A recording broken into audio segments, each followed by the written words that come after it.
আসসালামু আলাইকুম।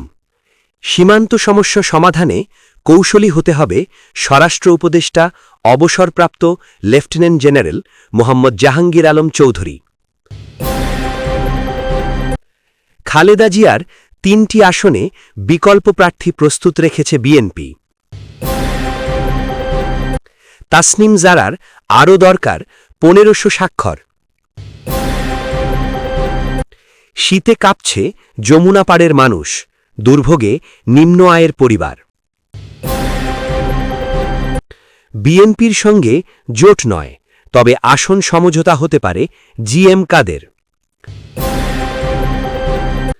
রাশিয়ার মাধ্যমে ইরান মহাকাশে পাঠাল আরও ৩টি স্যাটেলাইট।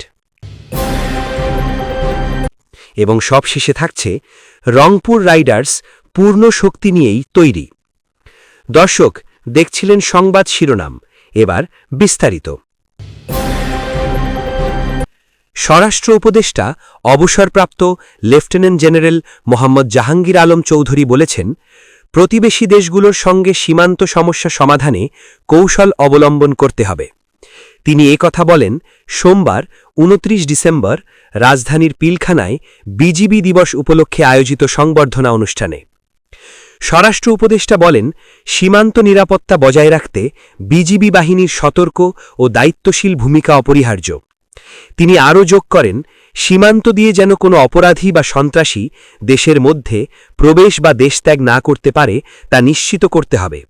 সেই সঙ্গে সীমান্তে চোরাকারবারি ও অন্যান্য কোনো অবৈধ কর্মকাণ্ড আইনানুগভাবে দমন করতে হবে। তিনি বিজিবি বাহিনীকে সীমান্তে নিষ্ঠার সঙ্গে দায়িত্ব পালনের নির্দেশ দেন এবং বলেন, আসন্ন নির্বাচনকে উৎসবমুখর ও শান্তিপূর্ণ করার দায়িত্ব বিজিবির উপর নির্ভর করছে। স্বরাষ্ট্র উপদেষ্টা আশা প্রকাশ করেন যে বিজিবি সঠিকভাবে দায়িত্ব পালন করলে জনগণকে একটি গ্রহণযোগ্য ও নিরাপদ নির্বাচন উপহার দিতে পারবে। নির্বাচনের শেষ মুহূর্তের প্রস্তুতির মধ্যেই বিএনপিতে বড় ধরনের পরিবর্তন এসেছে মনোনয়ন তালিকায়। দলের চেয়ারপারসন খালেদা জিয়ার সম্ভাব্য ৩টি আসনে বিকল্প প্রার্থী প্রস্তুত রাখা হয়েছে। পাশাপাশি দলটি ইতিমধ্যেই অন্তত ১৫টি আসনে প্রার্থী পরিবর্তন করেছে। দলীয় সূত্রের তথ্য অনুযায়ী মাঠ পর্যায়ের জরিপ, দলের অভ্যন্তরীণ অসন্তোষ ও জোটগত হিসাব মিলিয়ে ধানের শীষের বিজয় নিশ্চিত করতেই এসব সিদ্ধান্ত নেওয়া হয়েছে। আজ সোমবার ২৯ ডিসেম্বর মনোনয়নপত্র জমা দেওয়ার শেষ দিন।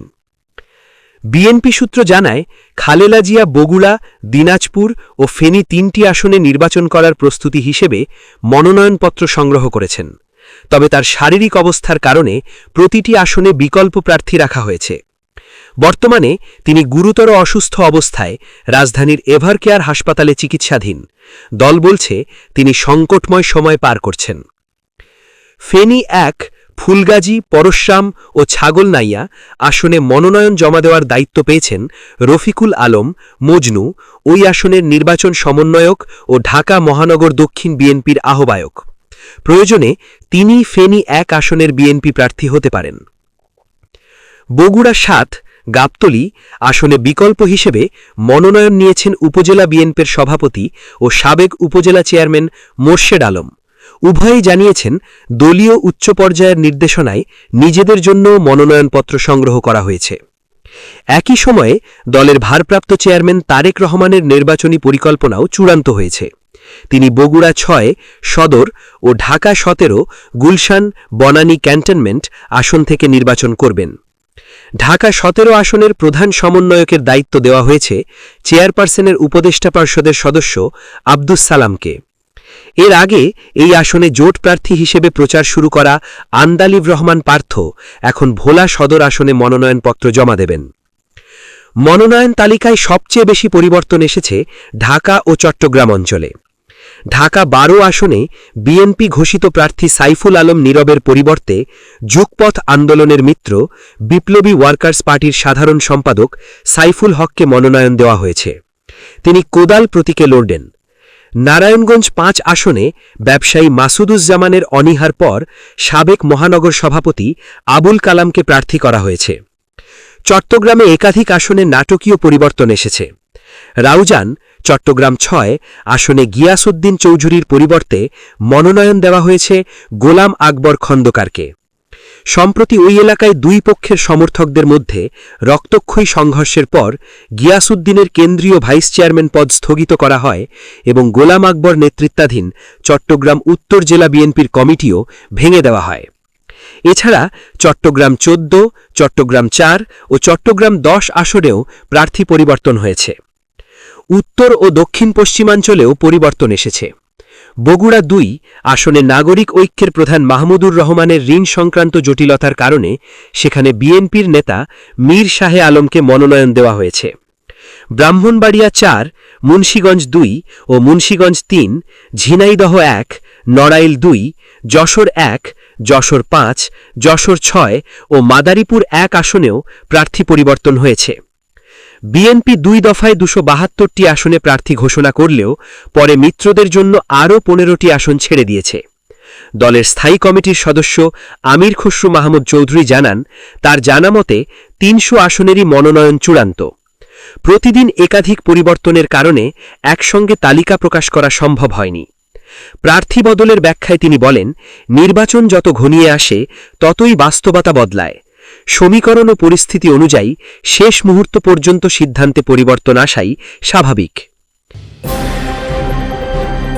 জাতীয় নাগরিক পার্টি থেকে পদত্যাগ করে ঢাকা ৯ আসনে স্বতন্ত্র প্রার্থী হিসেবে নির্বাচনে অংশগ্রহণের সিদ্ধান্ত নিয়েছেন তাসনিম জারা। নির্বাচনে অংশগ্রহণের জন্য তিনি আইন অনুযায়ী নির্বাচন এলাকার মোট ভোটারের ১% স্বাক্ষর অর্জন করতে হবে, যা সংখ্যায় প্রায় ৫,০০০। রবিবার সকাল থেকে তাসনিম জারা তার নির্বাচনী ক্যাম্পেইনের অংশ হিসেবে স্বাক্ষর সংগ্রহ কার্যক্রম শুরু করেন। প্রথম দিনেই প্রায় ৩,০০০ ভোটারের স্বাক্ষর সংগ্রহ করা সম্ভব হয়েছে, তবে লক্ষ্যে পৌঁছানোর জন্য এখনও আরও প্রায় ১,৫০০ স্বাক্ষরের প্রয়োজন। নিজের ভেরিফাইড ফেসবুক পেজে রবিবার রাত ৯:৩০টার দিকে দেওয়া পোস্টে তাসনিম জারা জানিয়েছেন, সকাল থেকেই স্বাক্ষর সংগ্রহ কার্যক্রম অব্যাহত রয়েছে এবং স্বেচ্ছাসেবকদের অবদানের মাধ্যমে এই পর্যন্ত প্রায় ৩,০০০ স্বাক্ষর সংগ্রহ করা সম্ভব হয়েছে। তাসনিম জারা বলেন, লক্ষ্যে পৌঁছাতে আমাদের মোট ৫,০০০ স্বাক্ষর দরকার। স্বেচ্ছাসেবকদের অবদান সত্যিই প্রশংসনীয়। তিনি স্বেচ্ছাসেবকদের নামও উল্লেখ করেন। মাহি, সাগরিকা ও রাফির মতো উদ্ভাবনী স্বেচ্ছাসেবকরা অল্প সময়ে ফর্ম পূরণ করে ১০ থেকে ২০টি স্বাক্ষর সংগ্রহ করে জমা দিচ্ছেন। তাসনিম জারা স্বাক্ষর সংগ্রহের পদ্ধতিও বিস্তারিতভাবে জানিয়েছেন। ভোটারদের কাছ থেকে স্বাক্ষর নেওয়ার সময় ফর্মের প্রথম পাতায় নাম, ঠিকানা ও স্বাক্ষর দিতে হবে, তবে ক্রমিক নম্বর ও ভোটার নম্বরের কলাম ফাঁকা রাখতে হবে। দ্বিতীয় পাতায় একই ব্যক্তির নাম পুনরায় লিখে ভোটার আইডি নম্বর উল্লেখ করতে হবে। তিনি সতর্ক করে বলেন, নির্ধারিত নিয়ম না মানলে ফর্ম বাতিল হওয়ার সম্ভাবনা রয়েছে। সংগৃহীত ফর্ম জমা দেওয়ার জন্য ঢাকা ৯ আসনের ২টি স্থানে বুথ স্থাপন করা হয়েছে। একটি বুথ খিলগাঁও তালতলা মার্কেট সংলগ্ন ন্যাশনাল আইডিয়াল কলেজের বিপরীতে এবং অন্যটি বাসাবো বালুর মাঠ এলাকায়। এর আগে শনিবার সন্ধ্যায় নিজের ফেসবুক পোস্টে তাসনিম জারা জাতীয় নাগরিক পার্টি থেকে পদত্যাগের ঘোষণা দেন এবং ঢাকা ৯ আসনে স্বতন্ত্র প্রার্থী হিসেবে নির্বাচনে অংশগ্রহণের সিদ্ধান্ত জানান। তিনি জানান, জামায়াতে ইসলামের সঙ্গে এনসিপির নির্বাচনী সমঝোতার প্রেক্ষাপটের কারণে এই সিদ্ধান্ত নেওয়া হয়েছে। তাসনিম জারা আশা প্রকাশ করেন, নির্বাচনী প্রস্তুতি ও স্বাক্ষর সংগ্রহ কার্যক্রম সুষ্ঠুভাবে সম্পন্ন হলে তিনি স্বতন্ত্র প্রার্থী হিসেবে ভোটারদের কাছে শক্তিশালী প্রতিদ্বন্দ্বী হয়ে উঠবেন।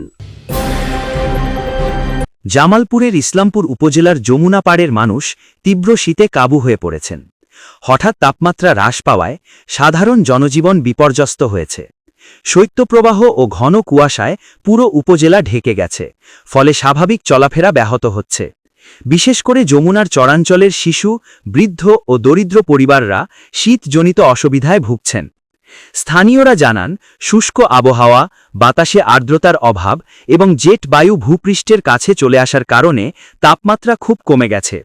চরাঞ্চলের মানুষদের রাত কাটছে নির্ঘুম, কারণ পর্যাপ্ত গরম কাপড় বা কম্বল নেই। কাঠ ও খড় জ্বালিয়ে আগুন পোহানোই তাদের একমাত্র উপায়। অন্যান্য বছর শীতের শুরুতেই দানশীল ব্যক্তি ও বিভিন্ন সংগঠন কম্বল বিতরণ করলেও এই বছর এখনও তেমন কোনো উদ্যোগ দেখা যায়নি। শীতের তীব্রতা জনজীবন এবং কৃষিকাজেও প্রভাব ফেলেছে। হিমেল আবহাওয়ায় অনেক খেটে খাওয়া মানুষ কর্মহীন হয়ে পড়েছেন। গৃহপালিত পশু পাখিও শীতে কাবু হয়ে গেছে। ঘন কুয়াশা ও শীতের কারণে বোরো ধানের বীজতলা নষ্ট হওয়ার আশঙ্কা করছে কৃষকরা।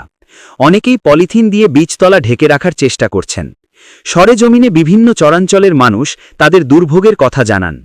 বেলগাছা ইউনিয়নের মুন্নিয়া গ্রামের মোতালেব হোসেন বলেন, এত ঠান্ডায় হাঁটাচলা করা যায় না, সারাদিন আগুন জ্বালিয়ে বসে থাকতে হয়। একই গ্রামের শাবানা বেগম বলেন, আমরা নদী ভাঙনের শিকার, ঠান্ডার মধ্যে নদী পার হয়ে কোনো কাজ করা যায় না, ঘরে কম্বল নেই, খ্যাতাও ঠিকমতো গায়ে দেওয়া যায় না। সাবধুরি ইউনিয়নের কাঁসারিডোবা গ্রামের রহমত আলী বলেন, ঠান্ডায় বাইরে থাকা যায় না, পরিবার নিয়ে খুব কষ্টে আছি। পাথরশী ইউনিয়নের মোরাদাবাদ গ্রামের যমুনা নদীর পাড়ের বাসিন্দা জাফর আলী জানান, নদীর পাড়ে বসবাসের কারণে শীতে অসুস্থ হয়ে পড়েছি এবং কাজ করতে পারছি না। কুলকান্দি ইউনিয়নের বেরকুশা গ্রামের আলম মিয়া বলেন, যমুনার পাড়ে বাড়ি হওয়ায় শীতে চরম কষ্টে দিন কাটছে। এলাকাবাসী জানান, শীত থেকে বাঁচতে অনেক মানুষ খড়কুটো ও কাঠ জ্বালিয়ে রাস্তার পাশে বা খোলা স্থানে আগুন পোহাচ্ছেন। ঘরের বাইরে কাজ করতে না পারায় অনেকের আয় রোজগার বন্ধ হয়ে গেছে। শীতার্ত মানুষের জন্য জরুরি ত্রাণ সহায়তা, কম্বল ও গরম কাপড় বিতরণের দাবি জানিয়েছে স্থানীয়রা। জাতীয় পার্টির চেয়ারম্যান জি.এম. কাদের বলেছেন, বিএনপি ও জাতীয় পার্টির প্রার্থীরা উভয়েই মনোনয়নপত্র সংগ্রহ করেছেন। একবার মনোনয়নপত্র জমা দেওয়া হলে জোট করার আর সুযোগ থাকে না, তবে আসন ভিত্তিক সমঝোতার সুযোগ রয়েছে। রবিবার ২৮ ডিসেম্বর রাতে রংপুর নগরীর স্কাইভিউ বাসভবনে সাংবাদিকদের সঙ্গে আলাপকালে তিনি বলেন, যেখানে আমাদের দুর্বল প্রার্থী রয়েছে সেখানে বিএনপির প্রার্থীকে সমর্থন দেওয়া যেতে পারে, আবার যেখানে জাতীয় পার্টির ভালো প্রার্থী রয়েছে সেখানে বিএনপি সমর্থন দিলে উভয় দলের প্রার্থীরা যদি জয়ী হন তাহলে আসন ভিত্তিক সমঝোতার আলোচনা হতে পারে, যদি তারা চায় এবং আমরা সেটিকে সুবিধাজনক মনে করি। তবে এ বিষয়ে এখনও বিএনপির সঙ্গে কোনো আলোচনা হয়নি। জাতীয় পার্টির চেয়ারম্যান অভিযোগ করেছেন, দেশে নির্বাচনের পরিবেশ অত্যন্ত খারাপ এবং এখনও পর্যন্ত কোনো ভালো নির্বাচনের সম্ভাবনা দেখা যাচ্ছে না। তিনি বলেন, আমাদের ৩ জন সংসদ সদস্য প্রার্থী বর্তমানে জেলে রয়েছেন। তারা জামিনে মুক্ত হলেও আবারও জুলাই মাসের একটি মামলায় গ্রেপ্তার দেখানো হয়েছে। জাতীয় পার্টির চেয়ারম্যান আরও বলেন, দলটি জুলাই মাসের প্রথম দিন থেকে শেষ দিন পর্যন্ত সক্রিয়ভাবে আন্দোলনে অংশগ্রহণ করেছে এবং দলীয়ভাবে রেজলিউশন করে আন্দোলনকে সমর্থন দিয়েছে, কিন্তু সেই প্রার্থীরা হত্যা মামলায় জেলে আটক রয়েছেন। তিনি অভিযোগ করেন, প্রশাসন ও প্রতিদ্বন্দ্বী প্রার্থীরা এই মামলা ব্যবহার করে জাতীয় পার্টির প্রার্থীদের গ্রেপ্তার দেখানোর মাধ্যমে ভয় তৈরি করছে। নির্বাচন কমিশনের সঙ্গে যোগাযোগ করার চেষ্টা করা হলেও কমিশন সময় দিচ্ছে না, অথচ অন্য দলের সঙ্গে তারা দিনে 2 বার বৈঠক করছে। জি.এম. কাদের বলেন, এবারের নির্বাচনে মনোনয়নপত্র জটিলভাবে তৈরি করা হয়েছে, যার কারণে নতুন প্রার্থীরা ভুল করতে পারেন এবং পরবর্তীতে নির্বাচনে অযোগ্য হতে পারেন। তিনি আশঙ্কা প্রকাশ করেন, জাতীয় পার্টির প্রার্থীদের বেআইনিভাবে নির্বাচন থেকে বাদ দেওয়ার চেষ্টা করা হতে পারে। তিনি আরও বলেন, আমরা নির্বাচনে কোনো লেভেল প্লেয়িং ফিল্ড দেখছি না, প্রতিনিয়ত হ্যারাসমেন্টের শিকার হচ্ছি। তারপরেও আমরা এই নির্বাচনকে চ্যালেঞ্জ হিসেবে গ্রহণ করেছি। আমাদের অধিকার থেকে বঞ্চিত করার বিষয়টি আমরা জনগণকে জানাব। জনগণই আমাদের সবচেয়ে বড় শক্তি এবং সমস্যা সমাধান করতে পারবে।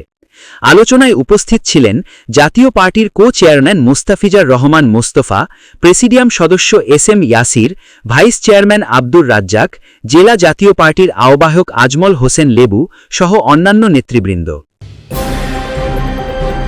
ইরানের রাষ্ট্রীয় গণমাধ্যম জানিয়েছে, রবিবার রাশিয়ার সোয়ুজ লঞ্চারের মাধ্যমে ইরানের আরও 3টি স্যাটেলাইট মহাকাশে উৎক্ষেপণ করা হয়েছে।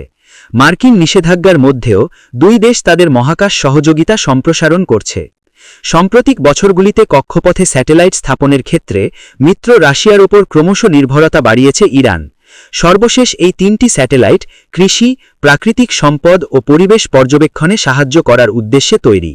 রাশিয়ায় নিযুক্ত ইরানের রাষ্ট্রদূত কাজেম জালালি রাষ্ট্রীয় টেলিভিশনে বলেন, সব নিষেধাজ্ঞা ও হুমকির মধ্যেও এই স্যাটেলাইটগুলি ইরানি বিজ্ঞানীদের দ্বারা ডিজাইন ও তৈরি করা হয়েছে।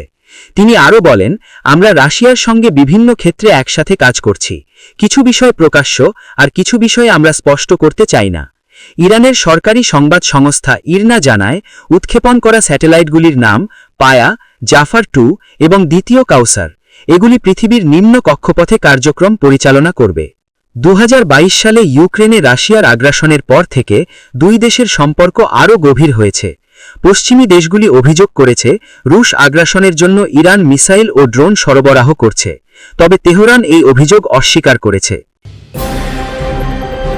একটু পরপরই ওয়াচ ওয়াচ শব্দ ভেসে আসছে, তবুও চট্টগ্রাম রয়্যালসের পেসার মুকিদুল ইসলাম নিজেকে রক্ষা করতে পারেননি।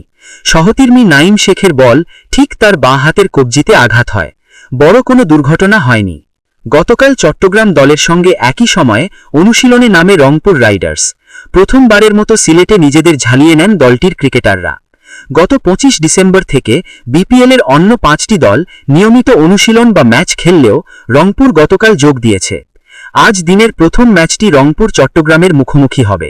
পরের ম্যাচটি হবে রাজশাহী ওয়ারিয়ার্স ও নোয়াখালী এক্সপ্রেসের মধ্যে। রংপুরের পাকিস্তানি ব্যাটার খাজা নাফে বলেন, আমাদের ভালো একটি একাদশ তৈরি করার জন্য সব ধরনের খেলোয়াড় ও বিকল্প আছে। আমাদের দলটাই সেরা। সবাই বলে এটা সবচেয়ে বড় দল, তাই কিছুটা চাপ থাকলেও এমন কিছু নেই যা আমরা করতে পারব না। চট্টগ্রামের পাকিস্তানি ওপেনার মির্জা তাহির বেগ বলেন, আমরা কঠোর প্রস্তুতি নিচ্ছি। দলের কম্বিনেশন খুব ভালো।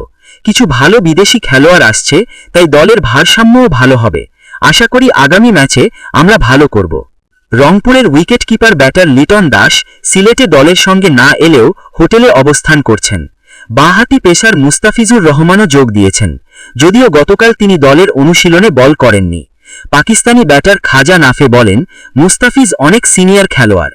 আইপিএলে তার বোলিং দেখেছি, বিপিএলেও সে ভালো করবে। রংপুরের ব্যাটিং বিভাগে ভারসাম্য আনার ক্ষেত্রে গুরুত্বপূর্ণ ভূমিকা পালন করছেন মাহমুদুল্লাহ। খাজার বলেন, তিনি অনেক সিনিয়র। আমি ছোটবেলা থেকে তাকে বাংলাদেশের হয়ে খেলতে দেখছি। তার অভিজ্ঞতা থেকে শিখতে চাই। রাজশাহী দ্বিতীয় ম্যাচে হেরে গেলেও গতকাল ঐচ্ছিক অনুশীলনে দলের বেশিরভাগ ক্রিকেটার উপস্থিত ছিলেন। নোয়াখালীর বিপক্ষে ম্যাচে ব্যাটিং দায়িত্ব নিতে ওপেনার তানজিদ হাসানকে মনোনীত করেছেন সহকারী কোচ রাজিন সালেহ। তিনি বলেন, রাজশাহীর টপ অর্ডার একটু ধসে পড়ছে, ওখান থেকে কিছু রান আসলে আমাদের সুবিধা হবে। তানজিদ একজন পারফর্মার এবং অবশ্যই সে পারফর্ম করবে। অধিনায়ক নাজমুল হোসেনের ব্যাটিং প্রসঙ্গে রাজিন সালেহ বলেন, শান্তর ব্যাটিং নিয়ে সমালোচনা ভুল। সে তার স্বাভাবিক ক্রিকেট খেলছে এবং পারফর্ম করছে। প্রিয় দর্শক, এই ছিল এখনকার সর্বশেষ সংবাদ। প্রতি মুহূর্তের আপডেট খবর পেতে চ্যানেলটি সাবস্ক্রাইব করে পাশে থাকুন। আল্লাহ হাফিজ।